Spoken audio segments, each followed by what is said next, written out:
24 সালের 5ই আগস্টের পর থেকে শাহাবুদ্দিন চুব্বু সাহেবকে অনেক অত্যাচার, নির্যাতন, নিপীড়নের ভিতর দিয়ে সে দিন কেটেছে।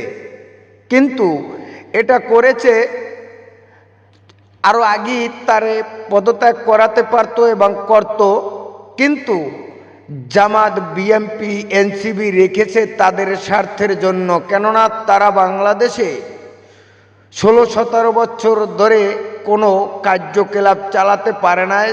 সন্ত্রাসী এবং খুন খারাপি, রাহাজানির সেটার বুঝতে একটু সময় লাগবে বিদায়, দুর্বল ছেলে বিদায় তাকে অনেক অত্যাচার, নিপীড়নের মধ্যে দিয়ে রেখে, শাহাবুদ্দিন চুব্বু সাহেবকে এতদিন তাদের স্বার্থের জন্য রেখেছে, স্বার্থ ফুরিয়ে গিয়েছে।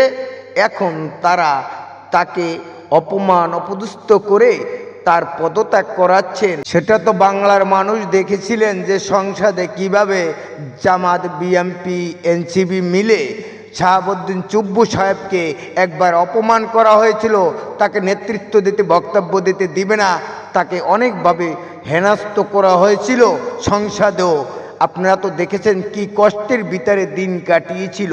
পদত্যাগ করাচ্ছেন, এটাও প্রমাণ। এবং দেখুন, প্রমাণটা বাস্তব এবং সঠিক ঘটনা।